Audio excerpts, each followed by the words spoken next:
बिस्मिल्लाहिर्रहमानिर्रहीम। खातिन हज़रात, मैं हूँ अख्तर अब्बास और आप सबको मेरा सलाम पहुँचे। कभी कभी ऐसी सिचुएशन भी आती है जिस पे ना दिल मानता है ना दिमाग, मगर जिसको मानना चाहिए, जिसको फ़ैसला करना चाहिए, जिसको नुकसान नज़र आना चाहिए, उसको नज़र नहीं आता। तो ऐसे में फिर जो दिल दुखता है, पूछता भी है कि अब क्या करें। मिसेज़ इरफान इलाही ने पूछा कि मेरे बेटे की आँखों पे पट्टी बंधी हुई है। उसकी बीवी उसकी अपनी पसंद की है, वो उसकी कोई बात नहीं मानती, उसकी इज्जत भी नहीं करती, हमेशा मनमानी करती है, मन मर्जी करती है। कहती है मुझे दुबई भेजो अकेली को, मैं वहाँ जो मर्ज़ी करूँ कमाऊँगी और अपनी माँ बहनों को उसका ख़र्चा दूँगी, कमा के दूँगी, तुम्हें कोई हक नहीं पहुँचता कि मुझसे पूछो। वो जो बात इतने एतमाद से और खुले डुले अंदाज में करती है कि उसकी आंख तक नहीं वो झुकती ना झिझकती। और मेरे बेटे को उसने मेरे सामने ये कहा कि तुम होते कौन हो मुझसे पूछने वाले कि मैं वहाँ क्या करूँगी, मैं वहाँ किससे मिलूँगी। मैं तुम्हें ये हक नहीं दूँगी कि तुम मेरी किसी कॉल पे या किसी मीटिंग और मुलाकात पे एतराज़ कर सको, और वैसे भी तुम मुझे दे कह सकते हो, सिवाय इसके कि तुम मुझे दुबई भेजो और वहाँ का ख़र्चा उठाओ। खातिन हज़रात, सवाल सुन के एक दफ़ा तो बंदा दंग रह जाता है कि दुनिया में इस तरह की औरतें और लड़कियां भी होती हैं। यानी अपनी खुद गर्जी, अपनी बदनीयती और अपनी मन मर्जी, ये नरगसियत नहीं है, इट्स मोर देन दैट। और कोई मर्द ऐसी किसी औरत का मियाँ बन के कैसे जिएगा और कैसी ज़िंदगी जी सकेगा, ये एक नॉर्मल औरत का रवैया नहीं है।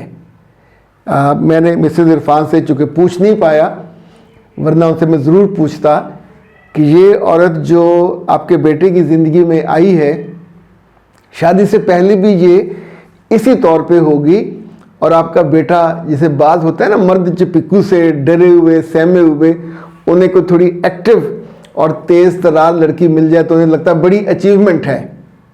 पर ये याद रखिएगा, यानी आपकी जो फैमिली की मुझे क्लास लग रही है वो लोअर मिडिल के आसपास है। अरे आम तौर पे इस तरह के जो वाक़यात हैं वो यहाँ ज़्यादा होते हैं। मिडिल क्लास की लड़कियाँ फिर भी पढ़ी लिखी होती हैं, लिहाज करती हैं, यानी इस कदर बेलिहाजी और बदलिहाजी उनके यहाँ मैंने कम देखी है।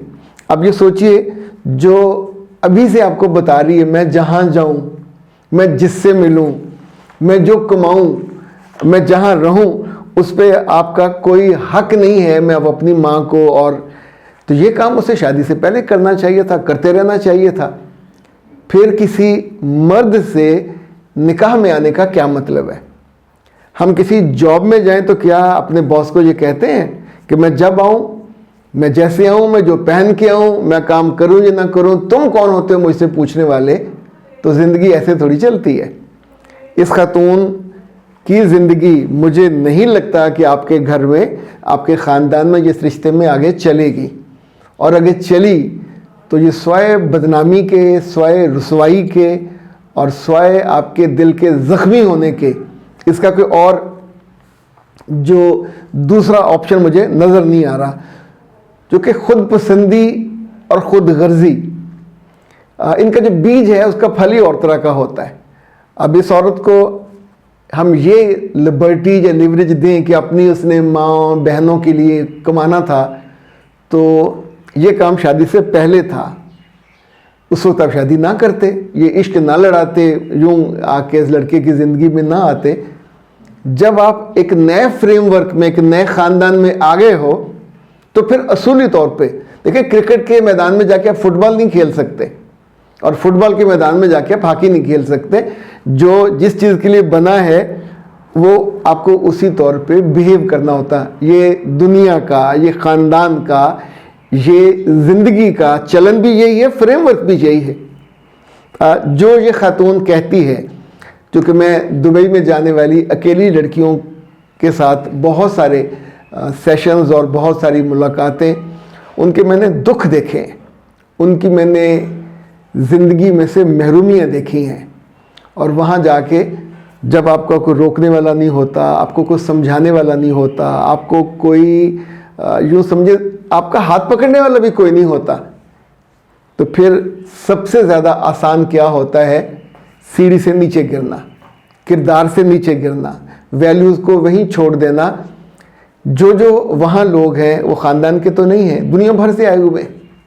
उन्हें जिस चीज़ का जोम है वो पैसे का है, सो वो पैसे से लोगों की सलाहियत ख़रीदते हैं, वो पैसे से जिस्म भी ख़रीदते हैं, वो पैसे से आपकी ज़ात भी ख़रीदते हैं। मर्दों से काम लिया जाता है और औरतों को इस्तेमाल किया जाता है। और जितनी बच्चियां वहाँ अकेली जाती हैं, अकेली रहती हैं, वो रहने की जगह नहीं है, वो अय्याशी की जगह है। मर्द वहाँ मुशक्क़त करने वाले मज़दूर के तौर पे हैं और दुनिया भर से मुशक्क़त लेने वाले लोग वहाँ आते हैं। तो इसी तौर पे वो औरतों की भी मंडी है, हर मुल्क की औरत वहाँ अवेलेबल होती है। तो ये जो अकेली औरतें हैं, कल आप इनसे ये तवक्को करोगे कि आप इसका मियाँ कहलाओगे तो शर्म से डूब मरोगे। इसी तौर पे आप उससे ये तवक्को करोगे कि वो आपको अपने करैक्टर की, अपनी इज़्ज़त की, अपनी असमत की गवाही दे और उसकी हिफाजत करे, तो ऐसा होता नज़र नहीं आता।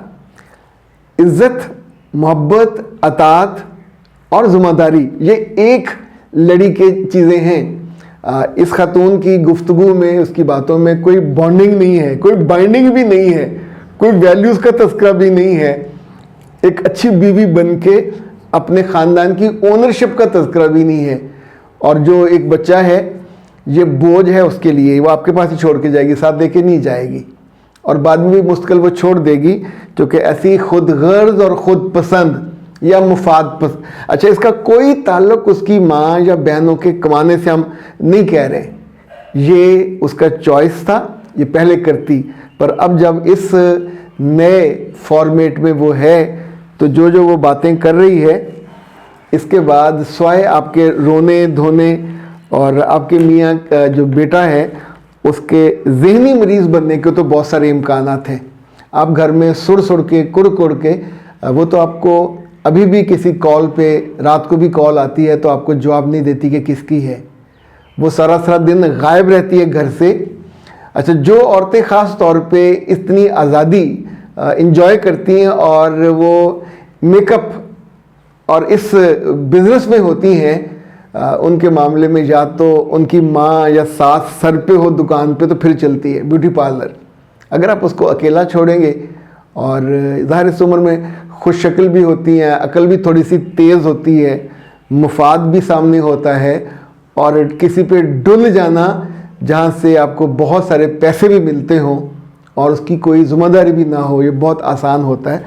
सो कोई जब औरत ये कह दे कि तुम होते कौन है मुझसे पूछने वाले, तो यकीन मानिए उस औरत का आपके ख़ानदान या ज़िंदगी से कोई ताल्लुक़ बचता नहीं है। अगर बचेगा तो फिर आप रोते रहोगे। अख्तर अब्बास को इजाज़त दीजिए। अस्सलाम वालेकुम।